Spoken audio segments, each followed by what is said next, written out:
Okay, we will make a start promptly. Hello, everybody, and welcome to this, the second of our Equitable AI Dialogues. And today we're going to be looking at some of the issues around how we move from discussing and raising awareness of AI towards taking actions and some of the things that we can consider for the future. I'm delighted to welcome our two guests, Jutta Trevoranius and Kyle Keane. Kyle is slightly held up and will join us in just a few minutes. Can we just go on to the next slide, Anya?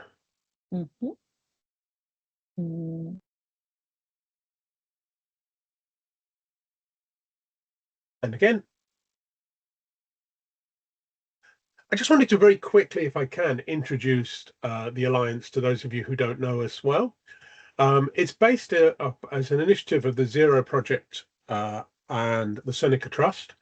The Zero Project Network has more than 10,000 experts and members involved in all sorts of different aspects of disability inclusion, innovation, and AI.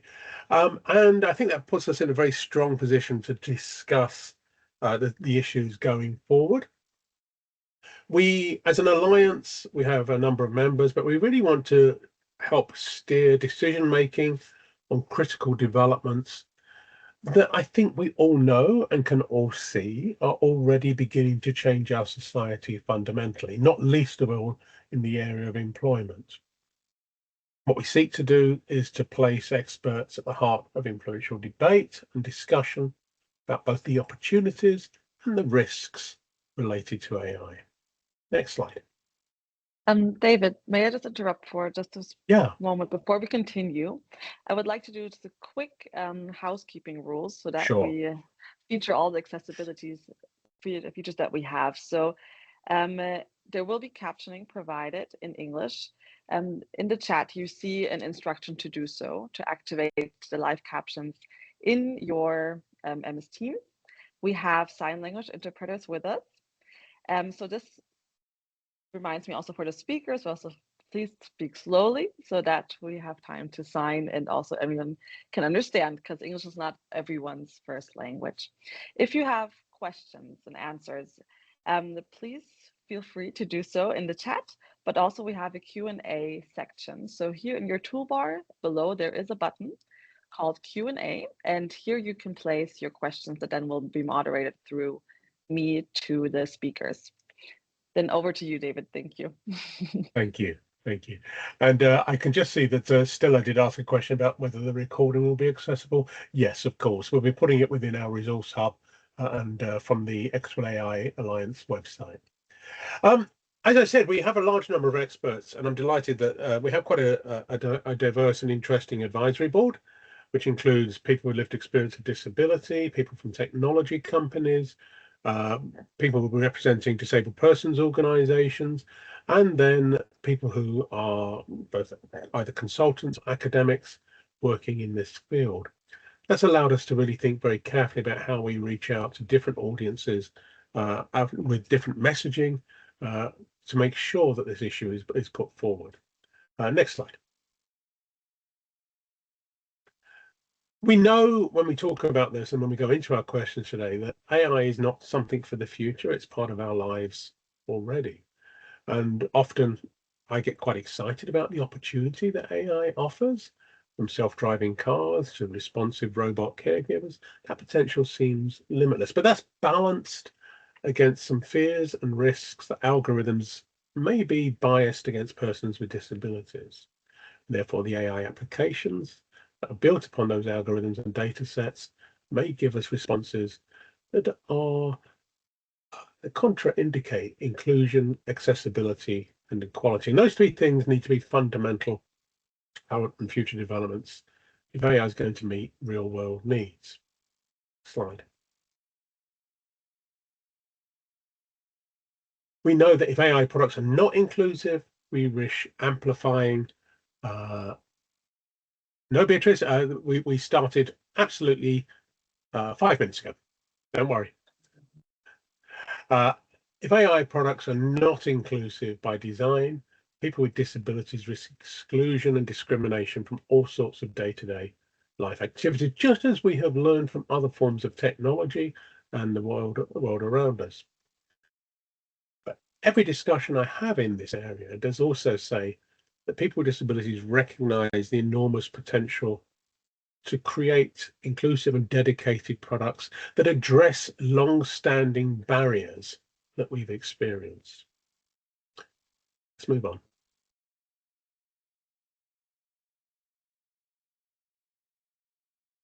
And with that in mind, I am absolutely delighted by the fact that we have both Jutta and Kyle with me today for this conversation, both of whom I think have been active in this area for many years.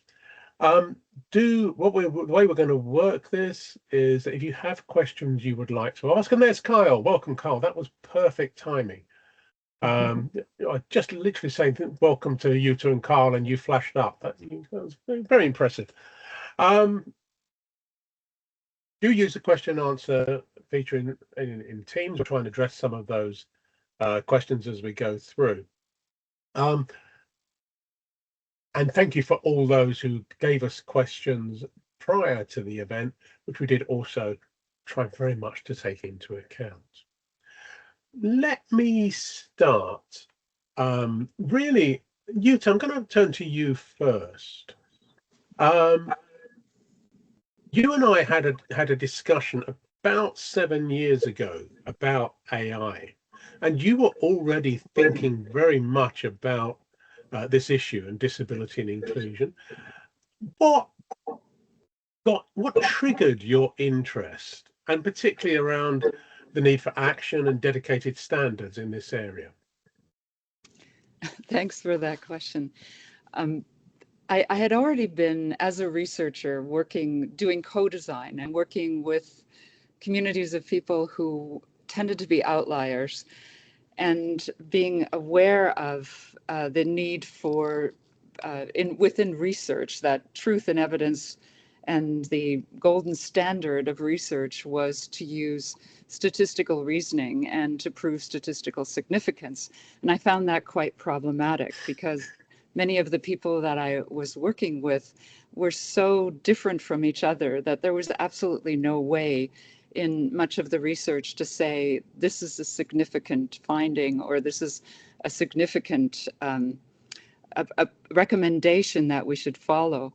And also being aware that in many of the sort of declarations that most people hear, all women, or the majority of women, or the majority of men, or etc., that those declarations were actually correct for the majority of people, but they often were either inaccurate or wrong if you were very different from the average or the mean. And so when I was asked to test a number of automated vehicle engines, and this was in 2013, so a while ago, by our Ontario Ministry of Transportation, I decided, well, I'm going to try an experiment. I'm going to give them an example of somebody who's an outlier. And this was a friend of mine who pushed her wheelchair backwards through the intersection. And she was highly efficient, but quite erratic. And even the people in the intersection sometimes would interpret it that she had lost control. They'd grab her wheelchair and push her back to where she'd come from. And when I tested those automated vehicle models that were going to be guiding a range of vehicles through the intersection, all of them decided to proceed, and thereby, if they had been deployed, they would have run her over. Everybody said, don't worry, these are immature models. We're at an early stage. We need to give them more data about people in wheelchairs and intersections. And so I came back to test them, and rather than actually detecting that this particular instance or scenario would mean that they would have to stop, they actually proceeded with greater confidence. So they were confident, given statistical reasoning that the systems were using, that people in wheelchairs moved forward, which of course alarmed me. If these things were going to be deployed in all sorts of decisions, and of course that has happened in employment, in admissions, in mortgage determination. I mean, almost every critical decision is influenced and based on AI at the moment. Most people only, yeah. I was in San Francisco and watching the Waymo driving around me, and it very much struck a chord, remembering what you told me, and just hoping they'd listen to you at this point, particularly even for me stepping out into the road, let alone using a wheelchair. But Kyle, what about you? I mean, what sparked you off to want to take action in this area?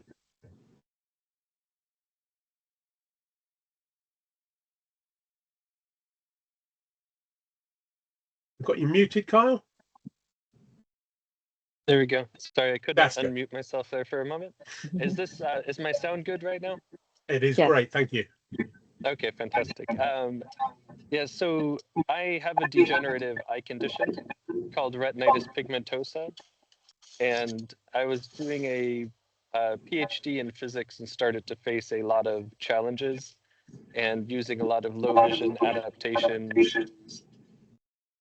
So I'm going to have to ignore some type of a strange echo that's coming back at me. I don't know if that's hitting others or just me. Okay. I'm going to assume it's just me.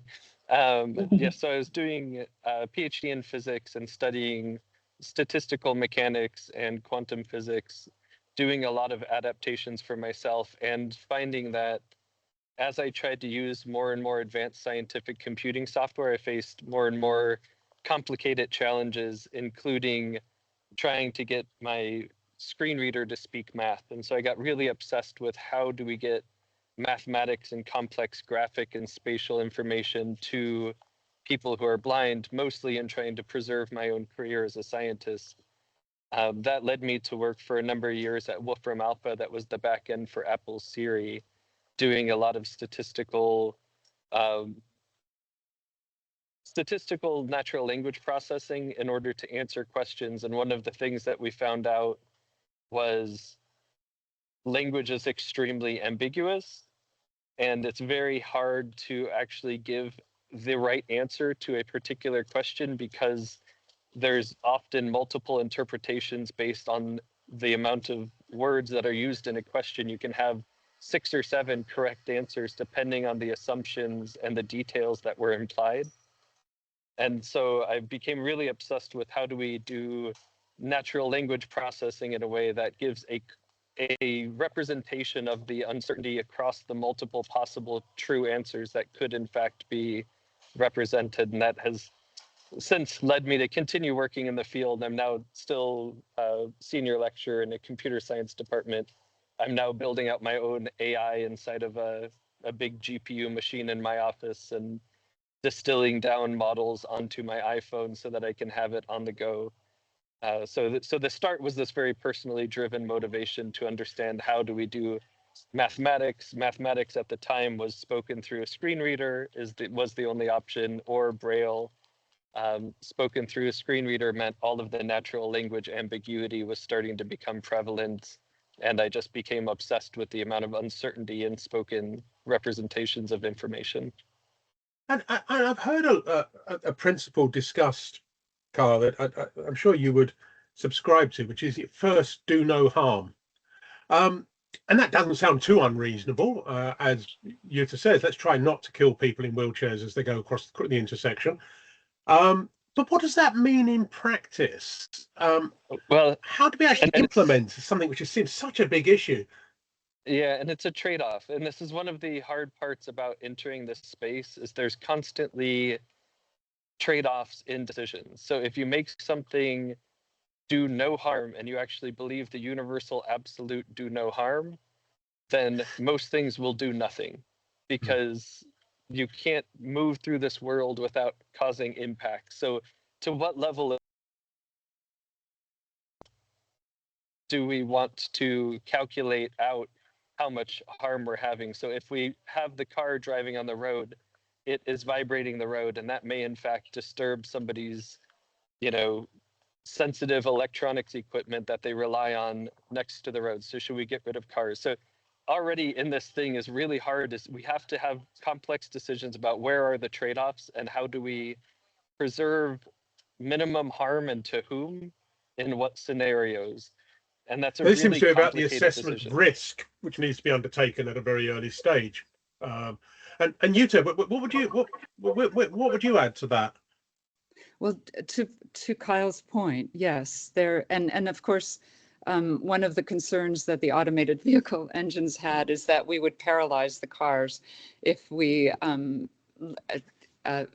implemented some of the things that we were recommending.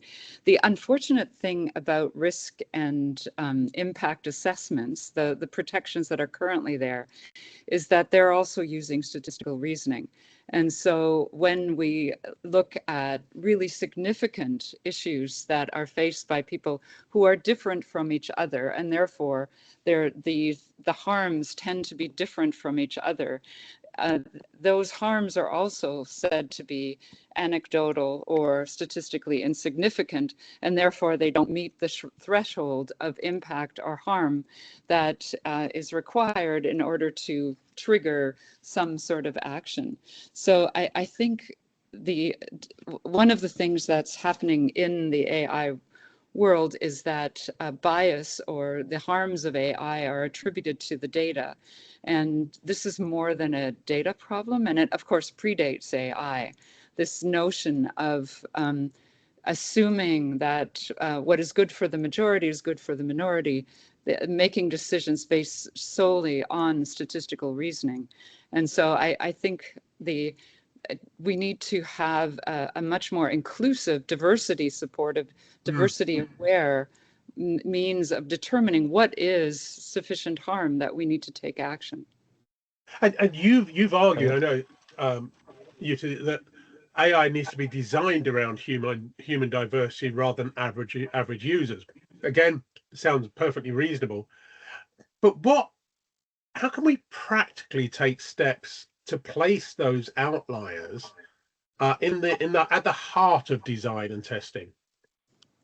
Right, and I think AI, luckily there are now means whereby, I mean, most people became aware of AI when ChatGPT came out. And of course, that's based upon a massive data set, a large computing capacity, where only very large companies with those types of resources and even countries could not have created the type or designed or participated fully in its creation.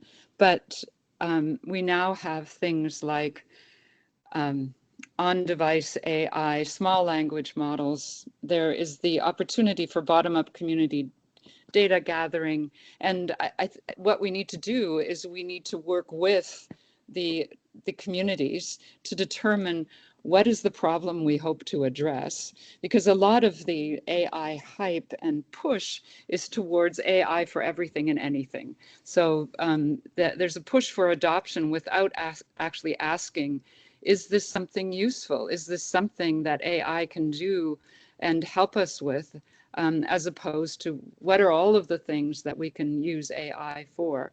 So working with the communities to determine what is the issue, what do we want to address with the AI, and then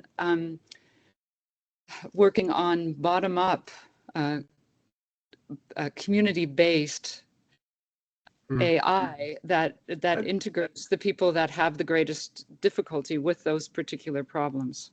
And Kyle, I mean, you would probably be one of those outliers, which I think is rapidly becoming a bit of a badge of honor in AI. How do you say you've been building AI, but taking this principle of starting from the outliers and working inwards, what does that mean in terms of practical design and choice of AI, do you think? Right. And okay, so there's a few things I want to contextualize this with. There's different ways to build AI. So one can set up a neural network and run a bunch of data through it and teach it to do a task. this is old school kind of fancy statistics. That old school fancy statistics does something, very statistical. These more general AI systems, these large language models, can learn rules and contextual awareness. So they can say when I use my video answering system and I say, please get me instructions on how to get out of this room.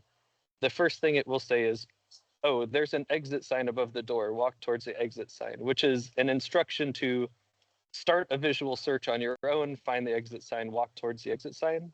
If I tell the system 3 years ago, I'm blind, please, help me get out of the room, it'll just say, ask somebody to look for the exit sign and walk you out of the room. Nowadays, if I say I'm blind, can you please tell me how to get out of the room by walking me to one of the edges or something? It will say, oh yes, understood, turn 90 degrees, walk until you bump into the wall, follow the wall to the left. And it'll even use words like shoreline. So it's clearly starting to learn contextual differentiated intervention. So in representing our community's needs, we can either do that by building specialized models that do things that are really for our subcommunity so that the statistics represent us.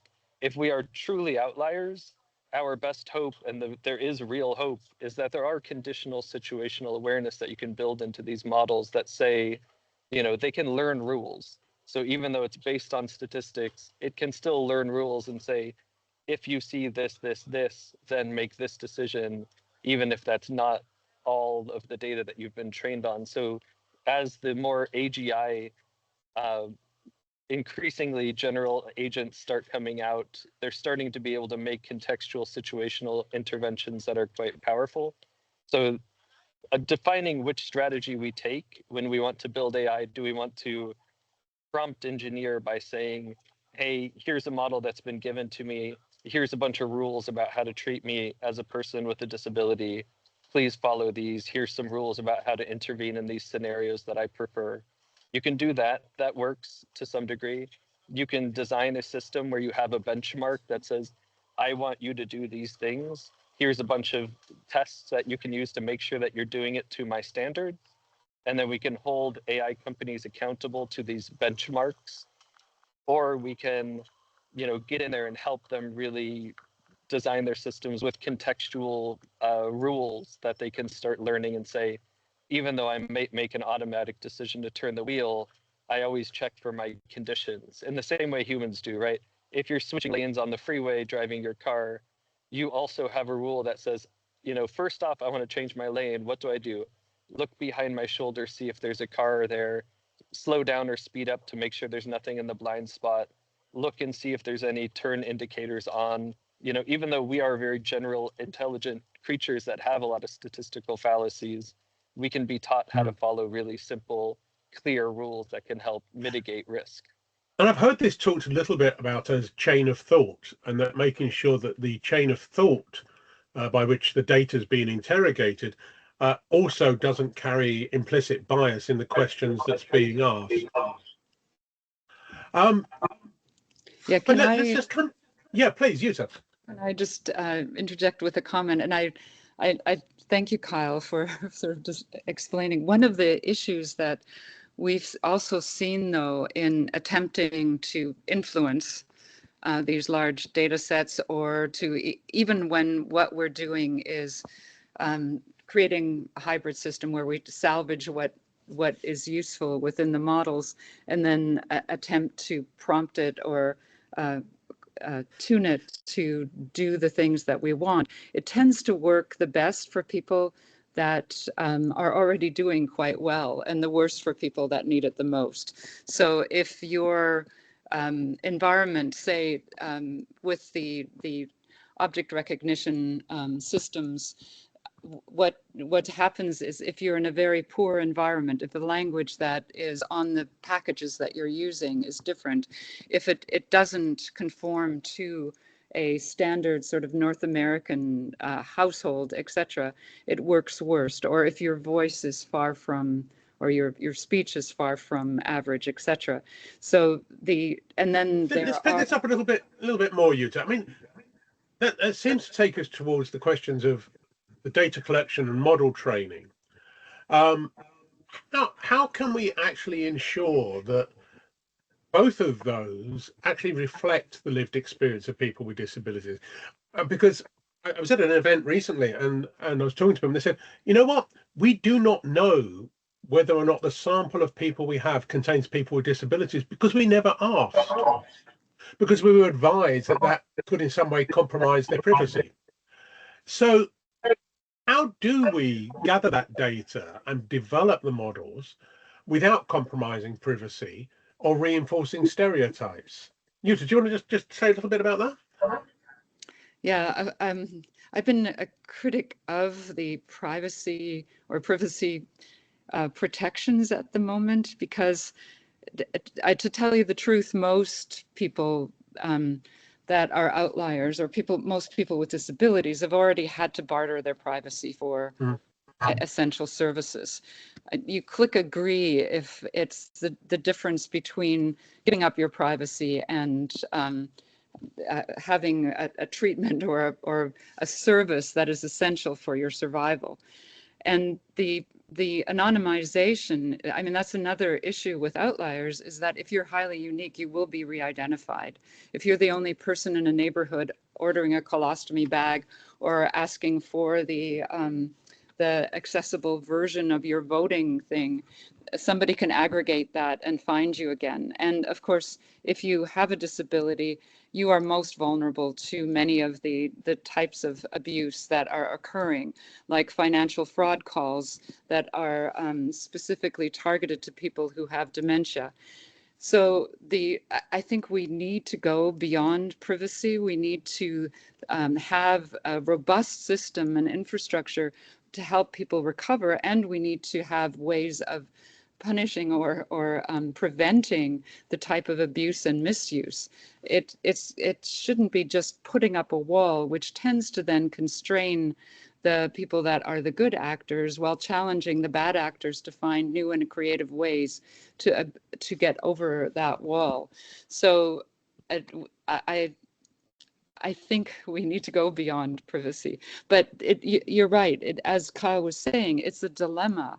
In order to benefit from the extreme benefits of AI, we need to figure out a way to prevent the extreme harms that people with disabilities tend to be vulnerable to. Kyle, I mean, when I've spoken to many people with disabilities, they seem to be more willing to compromise on privacy to get the benefits they believe are there in the opportunities. What's your view? Yeah, I don't think it's actually just, I think maybe people with disabilities are made more explicitly aware and maybe speak to it more, but most of humanity in general is compromising privacy, if there even is such a thing. Left in most systems, like in the US, you can get access to the GPS records of something like 75% of the people who have an iPhone because they've downloaded one of the many games with GPS trackers that then get aggregated and sold. Like, and you know, for a long time we've given huge amounts of data to companies that, you know, give us free services, quote unquote free services, but they knew that the play that they were making for a long time was data collection in order to you know, gain data for doing AI stuff down the roads. There is a good model. So IRA is a company that does remote visual assistance for blind people, and they have a relationship with Google where you can get access to these free trained agents who can assist you as a blind person in exchange for your data. It's very explicitly a data for service, but they do allow you have to opt into that program, and you have time to consent to remove your data afterward if you understand the implications of what you're getting into, which is a whole other educational barrier that people face. But there are more ethical research methodologies where people can say, yes, I'm willing to give this data. There is no, I do absolutely agree. There's no way to anonymize somebody who is an outlier. Like if you are unique and not even unique, if you're 25% off of the average on 4 characteristics, you can be identified uniquely, and everyone is that. So there have been studies of AI systems' ability to very quickly identify an individual out of a million given a tiny snippet of their text message and things like this. So I like that people fight for privacy. I have an ideal of privacy, but in the technologically connected world that we live in, where we can't even see the code that's run in the apps that we run on our phones,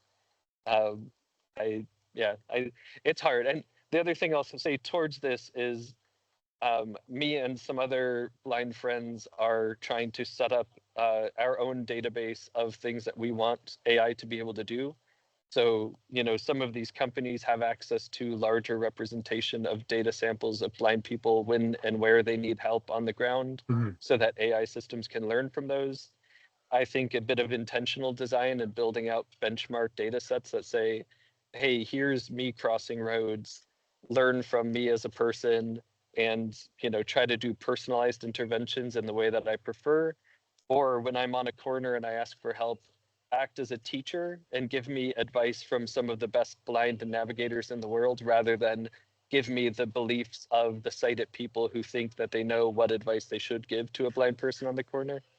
So there's really complex things, but the answer is collect and define data sets, run benchmarks, get those in front of companies so that they can see what the benchmarks are, and trust that they actually do understand some levels of the underlying requirements of these data sets. So if they say it's not, diverse enough in the representation of the neighborhood that's being shown, and that's going to have an overfit training issue, trust that even though they say some weird jargony thing, go get some advice and see if that's actually true. Understand the underlying arguments, because they do understand quite a bit. And when I talk to people, Carl, about, what do we do? One of the biggest responses is we need standards. Now, like many people, I remember how long it took for W3C standards to be published, updated, and so on. So standards is an interesting challenge during what is very, very rapid innovation and implementation of AI.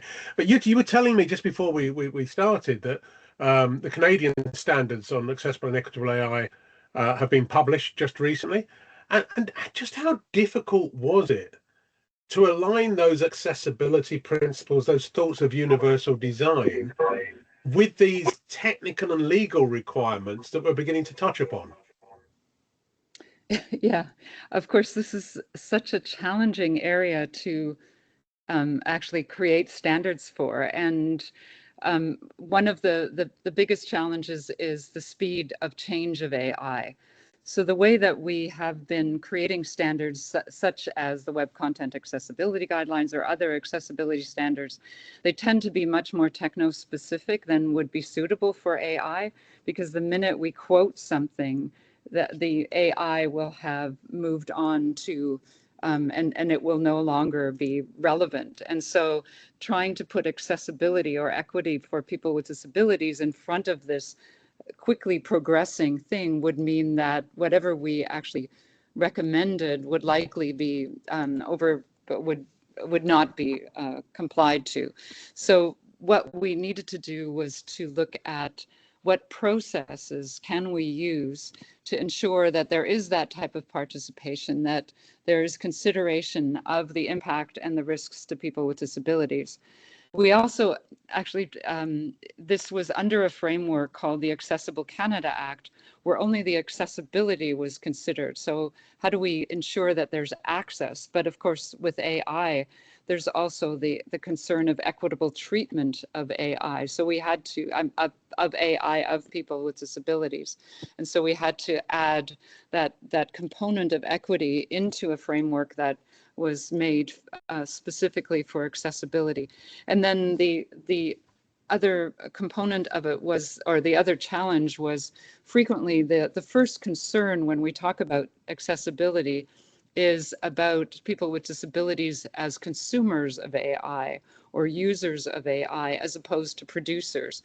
So to persuade this multi-sector committee that in fact What we really need to do is to also look at how do we ensure that people with disabilities are there right from the beginning with problem framing, and that they have the capacity and that the systems of production are sufficiently accessible. And of course, that's a huge ask, because most people are not able to influence or address or help in the production. So many of the requirements that we put in were somewhat aspirational, hoping that by including it in a standard and beginning to add documents that would tell you how to do this whenever they became available would bolster the compliance to the standard. We're moving on to two other standards, and we see this as a phased approach. One is looking at the AI as an authoring environment. So updating, together with the World Wide Web Consortium, the authoring tool accessibility guidelines to ensure we're going to need to move on a little bit. I'm sorry, I can see the clock is ticking away. Kyle, just want to come back to you slightly. Do you think that standards are a key part of the solution to the issues that we're discussing? And if they are, how long do we wait for developers and those implementing to have standards they can use to guide their decisions? It depends on what you mean by standards. I think having word-based high-level descriptions of things like WCAG, the WCAG, the Web Content Accessibility Guidelines are really helpful for giving a guiding principle.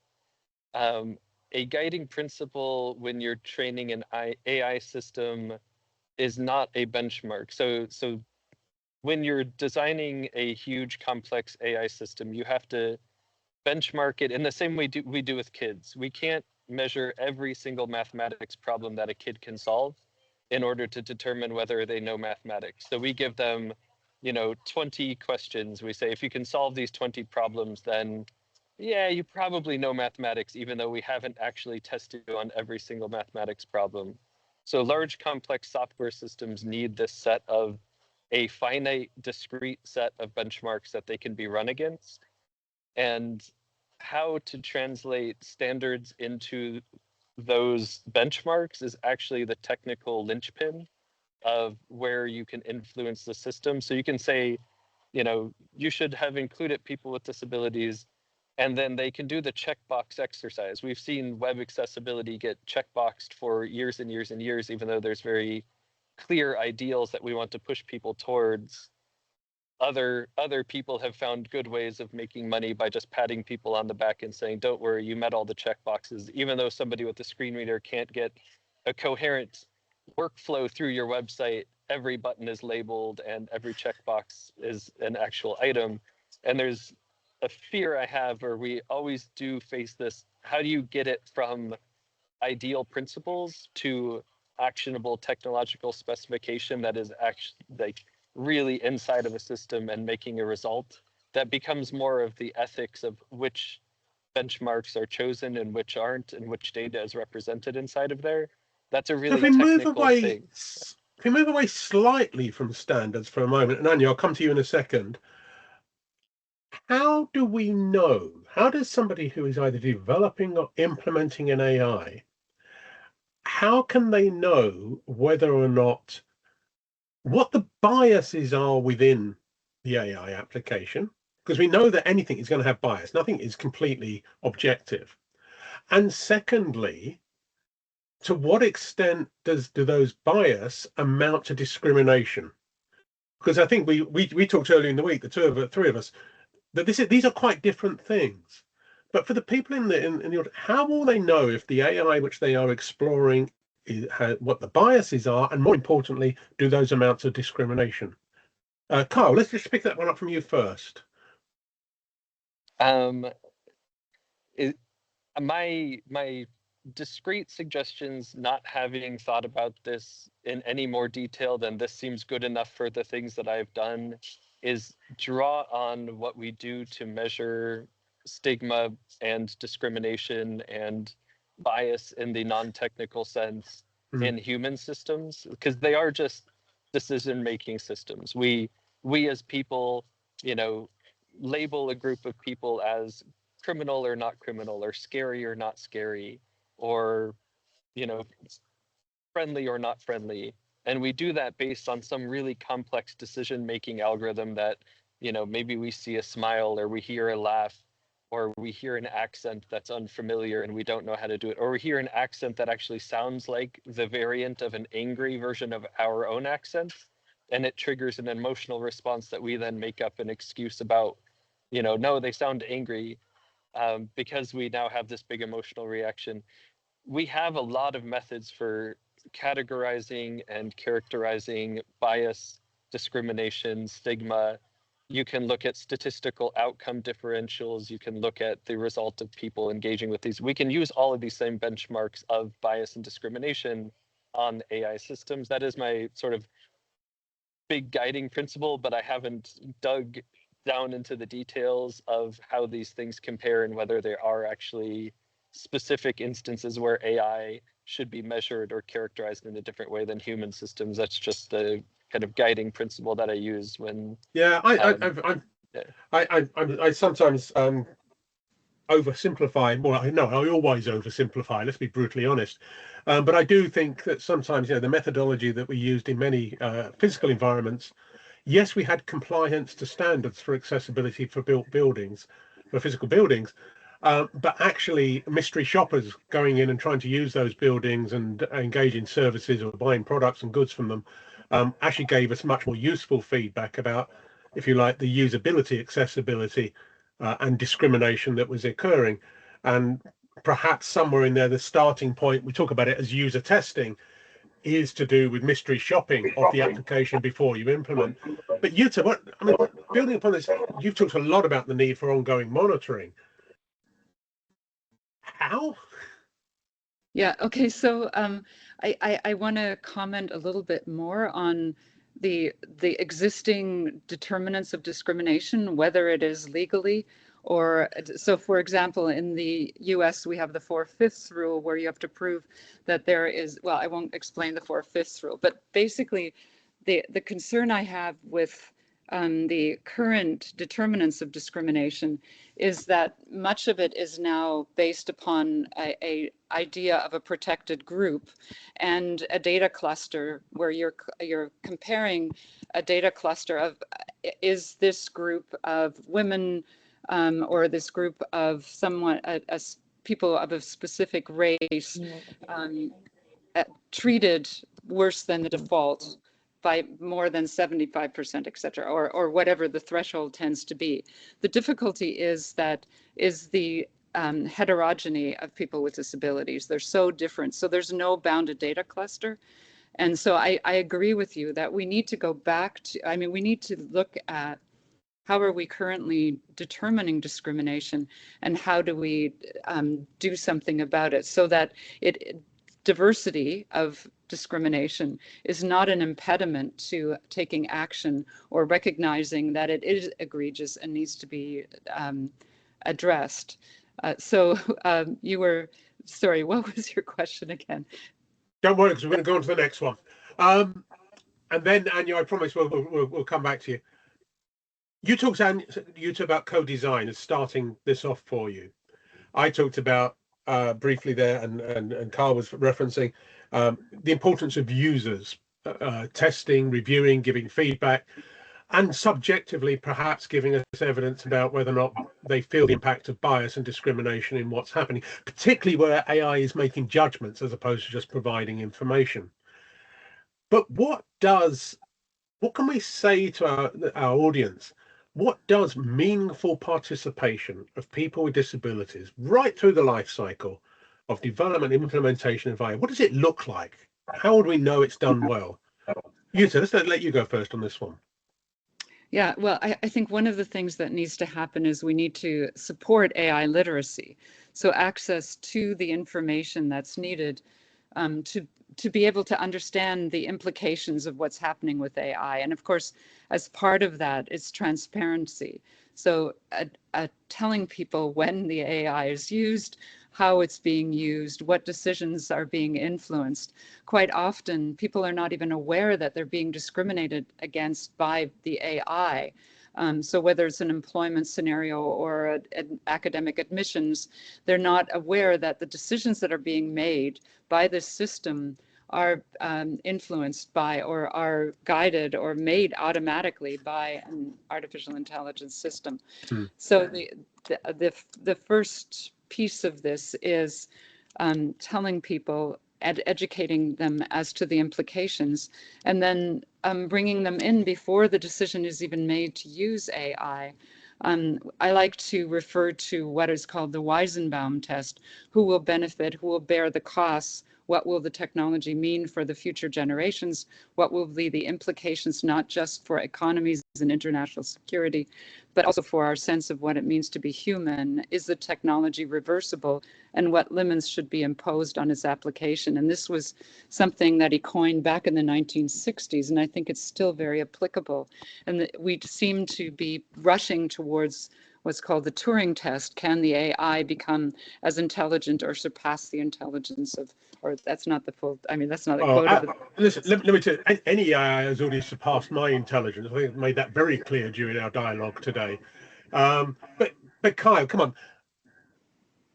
How do the organizations we're working with really purposefully ensure and engage with people with disabilities through that life cycle? What advice would you give them? Make it explicit. So there is life cycle. Any large company or any organization that's training an AI has a process. There's a data collection process. There's a training process. There's a testing process. Each one of those stages, make sure that there's an explicit check and figure out what the right thing is for that. And this is actually quite inspiring. I hadn't thought about making a very explicit recommendation about how to do this in each one of the steps of the AI training process. Maybe there's already good existing frameworks. I'm going to go think through this myself. Because I'm doing it myself, I'm constantly pushing students. So students come and they say, I have a data set.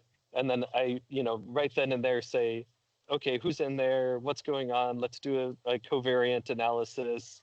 And I know that not a lot of AI companies do that because that wasn't what I was teaching at my previous university. We weren't doing covariant balancing before you did your training. You'd sort of gather your data and hope that AI figures it out. And it smooths all of those issues out. At least in the introduction level classes, we weren't building that into the foundation. So yeah, I don't know, like look around. If I had somebody say something really clever in a meeting once, they're like, we keep talking about inclusion. Look around.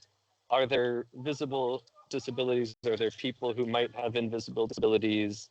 Like you're going to have people willing to disclose or have people who are willing and able to be trusted enough to represent communities that aren't able, privileged, or willing to disclose the things that they're facing. And that just needs to be an explicit organizational decision to make sure that there's a team right there that has really clear mandates that is involved in the actual process of that step of the process. And don't expect that to happen naturally. You're going to have to be proactive to engage people. Okay, Anya, you I know are trying to keep me on track and have failed miserably to do so because I'm being me. Anya, over to you. You've gone rogue. Gone rogue again. Yes. There's many questions in the chat, and I would like to address a few. One is Kyle Jutta, are you training your models on inclusive language? Are you providing anti-bias for multiple languages and cultures, supporting the users to learn how to speak about and represent disability while using the tools? I can speak to some of that. I mean, one of the things that we're working on is training a small language model to recognize an AAC, a language used in AAC, Bliss symbolics. And this is a language that is used by children who are non-speaking. And we're experimenting with how do we stretch the AI to do what, in fact, it definitely is not designed for or optimized for. Where it's a symbol language rather than a phonetic language. And of course, in the process of this, because we're working with very young children, we need to also make sure that there isn't the type of solution, hallucinations or toxicity or negative results that result from the training pool, which is a highly polluted pool. Yes, we are looking at adding the necessary vocabulary to shift but of course we are if we're dealing with a large language model, it's a massive pool of things that you're trying to push against. So to shift it takes quite a bit of training, which is why we're working in a small language model and on device, so we have better control of that. And it just hasn't been something I've prioritized. Let's say it is an important thing. I'm much more focused on vision question answering systems that I've been training, and not general purpose LLMs thus far. So I haven't been too deep into it. I have used some of the larger corporate models to have them generate lists of the ways that people feel about certain phrases. So I have lived through many of the different iterations of what we should and shouldn't call somebody with a disability and how we should speak of it. I've had people give me very harsh talking tos about the way that I label myself, and I stand by my right. I worry a lot about sort of my situation as I wish. I worry a lot about sort of a slightly driven cultural imperialism that says the way in which we use language in the West needs to be imposed upon every other culture and language group. I think there's some challenges there. Anya, I think we've got one more time for one more question from the floor. Yes. Is there a NLP model for, in quotes, I need more information, as a script for difficult environments to address the issue of equalability? Should I can try. Or do you want to try to interpret, Utah? This was a question that was voted very important in the chat. I can try to interpret. I'm going to fall into the language is ambiguous, and I may very well not answer the question. And if that becomes clear, please interrupt and answer it better. Anybody? So what I'm hearing in that question is an issue like I point it to, which is I want to get out of a room and I say, I need more information about how to get out of the room. And there's different answers depending on context for different people and depending on my own internal state. So I sometimes tell it, give me 3 different options right now. I want to get out of the room and I'm really tired and my vision is in no way cooperating. So I'm not going to be able to even see a blurry red light in the corner, even if the lights are off. Please give me some options. I'm just trying to gather some of these interventions, but we have a lot that we can learn from the educational traditions that we have, which are when and how do you intervene in a person's life when they're trying to learn a process. You can either tell them what to do, or you can give them options, or you can give them strategies in order to discover those options and evaluate and make that choice themselves. I lean towards the kind of dignity of choice, but that's also not the right choice for people who have, decision-making impairments and who get overwhelmed by too many options when they just want to get the job done. They don't want to have to think about the decision every step along the way. So I don't know the right way to do this other than a taxonomy. Yuta, very quick. What would you add to that? So I'm in terms of a natural language processing system that allows you to I think Kyle has covered it quite well. I want to add just one other, there was a question that I noted in the chat. One of the other standards that we're working on, or tools that we're working on, is something called a trust meter, which is a tool that signals to the implementer of AI when someone's out of distribution and AI should not be used for making a decision. And this relates very much to things like medical implementations where evidence-based medicine using medical calculators are actually causing harm, not by the treatment rather than simply by the illness. And so I think there's a host of things that we could do to actually take advantage of the opportunities of AI without triggering the harms. Okay, I've got last question. We've got 30 seconds each on this one. What should our audience take away from this session as the next step, the first thing they should do to progress this agenda? Carl, you can go first. Darn, I was hoping you two would go first. The one thing that I would like you to take away from this is, no, I'm going to fall back on it's very complicated, and make sure that you're being intentional and don't think that there's simple pat answers that are going to get you through it. Yeah, like and I guess my big thing would be there are main actors in this field, and we need to find ways to strategically align and influence them, because there are things that we as individuals cannot do. Like I even, don't have access to a supercomputer like Google does. So I need to still live in some level of interdependence with these larger organisms or organizations. Utah. Critical AI literacy. I think we all need to have some awareness, and a critical awareness of where is AI, how is it deployed, and how is it impacting our lives. And then we need to figure out a way to, in whatever way we can, shape AI. And I think this is, it behooves educators to help their students to shape AI, as opposed to using AI to influence or to manipulate and control the students, but participate in shaping AI before it shapes us. Because one of the things we haven't really talked about is the sort of means of manipulation and surveillance, and the way that AI is used to, in fact, move humanity in a direction that people with disabilities are likely not going to find very beneficial. Okay, thank you. Now let's move shamelessly and seamlessly to the next steps and engaging with the Equitable AI Alliance. So we really want to continue this engagement.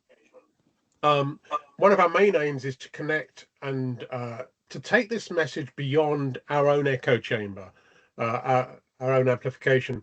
So please, if you are aware of conferences either in a domain such as employment or education, or specifically involved with technology, including AI, and you can connect the organizers with us to put voices forward into those events, conferences, podcasts, webinars, please do. You can contact Anya and myself to do so. Do please recommend and share with us extra resources to go into the Equitable AI Knowledge Hub. I'll be putting the Canadian standards in there in the near future. If you think you are part of a company, an organization who should explore this a little bit deeper, let us help you by tailoring a webinar for your audience to focus on your specific needs. And really importantly, if you're not a member of the Equitable AI Inclusive LinkedIn group, Disability Inclusive AI, do please join us. And more importantly, if you are a member, look at your network and invite more people to join us.